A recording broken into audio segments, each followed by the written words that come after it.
저희 어머니는 우리 형제들에게 그런 말씀 많이 하셨습니다. 이제 너무나 힘들고 세상 살기가 어려워질 때는 너희들보다 못한 사람을 항상 생각해라.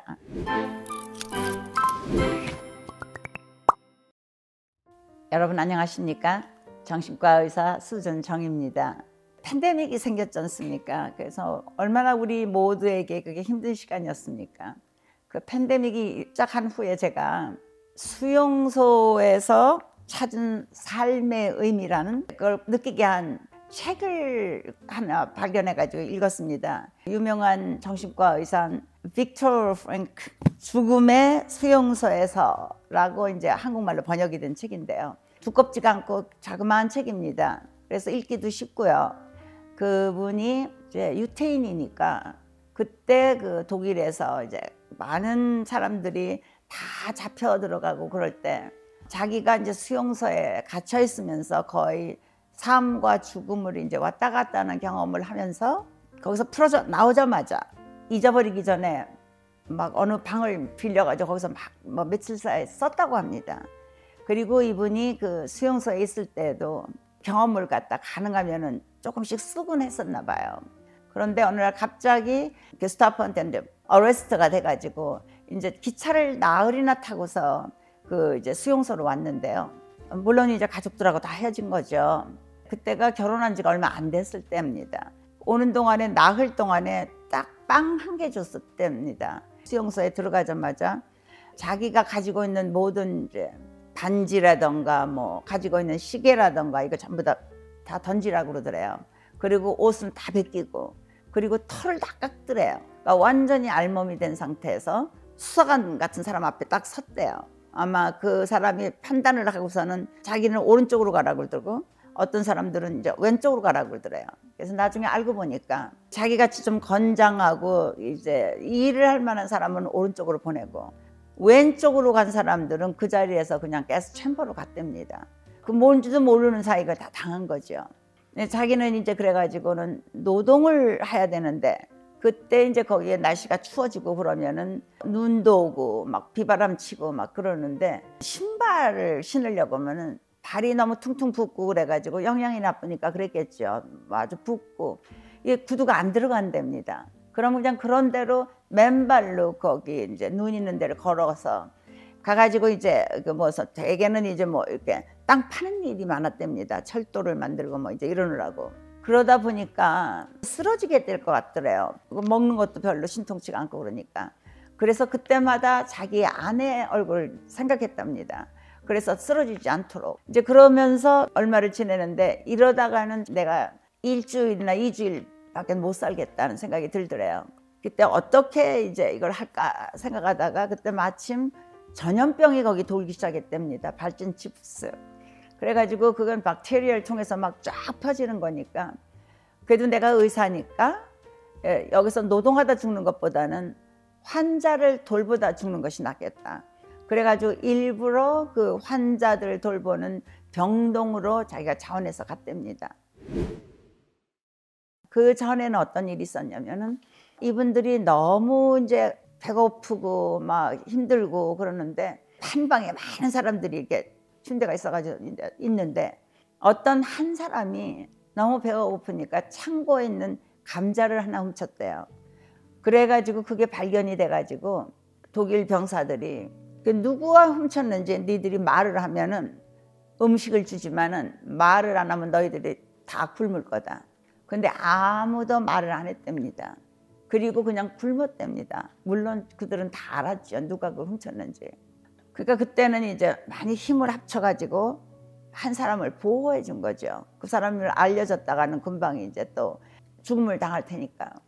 이제 그리고 하루는 저녁 때인가 뭐 이렇게 전부 다 이제 들어와 있는데 전기가 딱 나가버렸대요. 그러니까 깜깜한 상태에서 모두가 그 깜깜한 상태에서 있으니까 어떤 사람이 그런 얘기를 하더래요.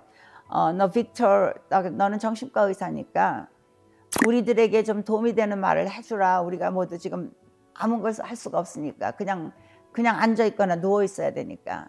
그래서 이분이 그때 이제 자기의 소신을 얘기를 했답니다. 지금 우리가 굉장히 이렇게 고난을 받고 있지만 이것도 무슨 의미가 있을 거다. 우리가 이렇게 당하는 것에 어떤 의미가 있을 거다. 그리고 우리가 이렇게 당하는 것을 하느님도 볼 거고 어느 곳엔가 우리 어머니들, 우리의 아내들, 우리의 자식들이 우리를 생각하고 보고 있을 거다.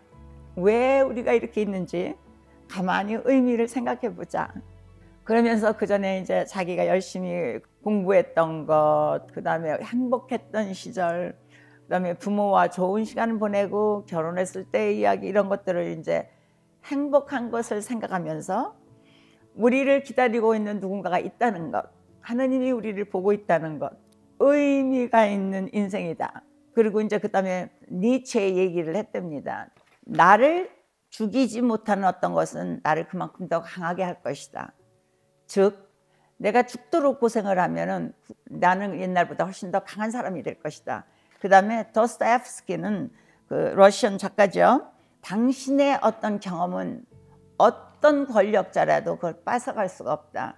너의 경험은 너를 강하게 만드는 것이고 그거는 너만의 소유가 하는 거다. 이제 이런 식으로 얘기를 하고 있는데 불이 딱 들어왔대요. 그랬더니 거기 있는 사람들 다 울고 있더랍니다.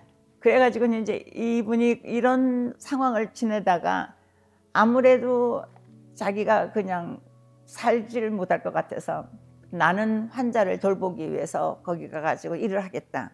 그러면서 환자를 갖다 돌보다 보니까 어떤 환자들은 뭐 다른 쪽으로 갖다 옮겨야 될 때가 있었답니다. 그래서 자기도 그거 하려고 하는데 거기에 뽑히질 못했대요. 그래서 할 수 없이 그냥 남았는데 결국 나중에 알고 보니까 그 환자를 데리고 갔던 그 그룹은 결국은 그쪽에 가가지고 모두가 불을 태워져서 죽었답니다. 그러니까 이분이 갔더라면 죽을 뻔한 거죠. 그리고 이제 남아있는 그룹에 있을 때 자기 힘을 다해서 이분들을 도와주고 그러다가 연합군이 들어와가지고 모두가 구출됐습니다. 이분이 이제 거기서 구출돼서 나오자마자 이제 어떤 조용한 방에 자기가 들어가가지고는 3일인가를 연속 기억을 갖다가 잊어버리기 전에 그냥 다 썼답니다. 그래서 만들어진 책이 바로 이 책이었습니다.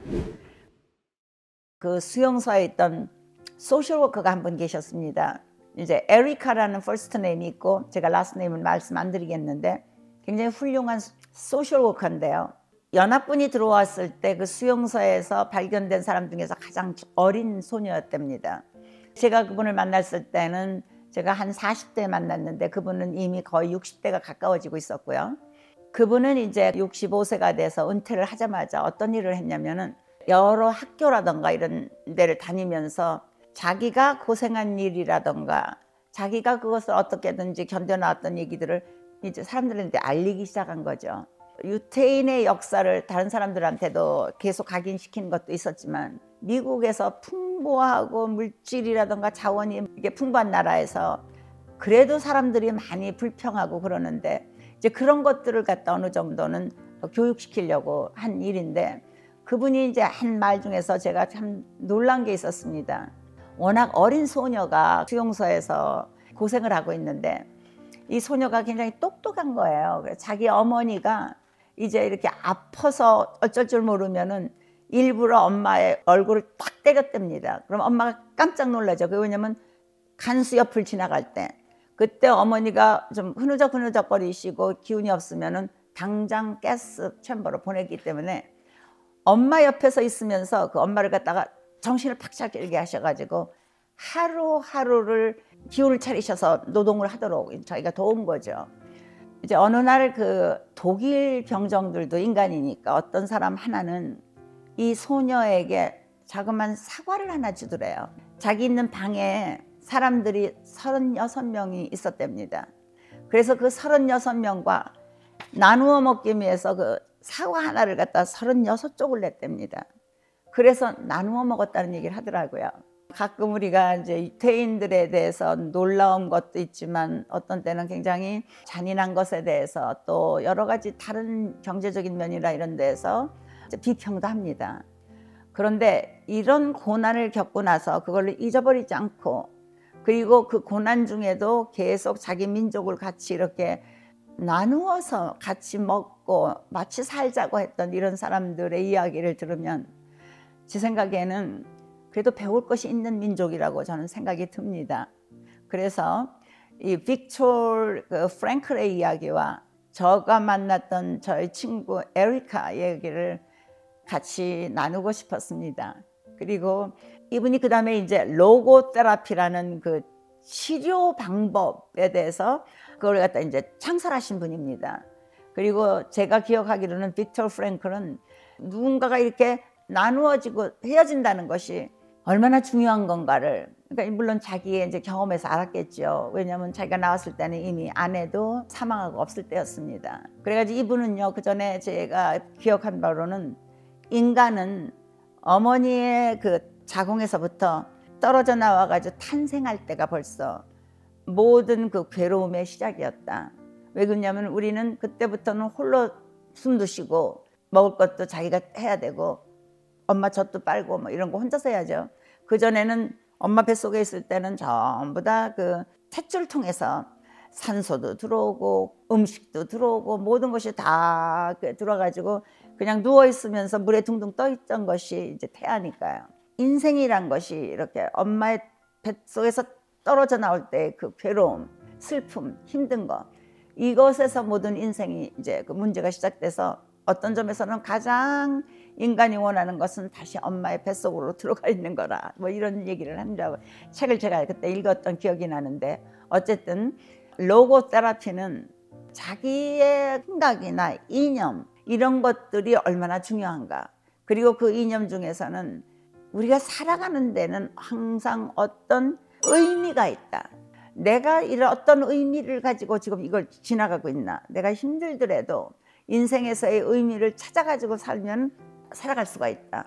그래서 그 의미를 찾는 것이 주로 그 로고스 테라피의 메인 치료 방법이라고 합니다. 아무리 힘든 시간이라도 여기에는 어떤 그 의미가 있을까?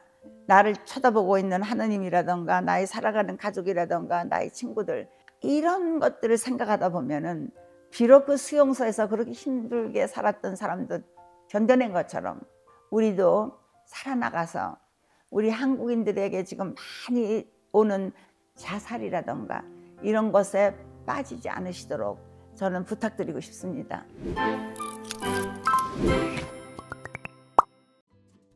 좋아요와 구독 눌러주시고 알람 설정도 해주시면 고맙겠습니다. 여러분 안녕히 계십시오.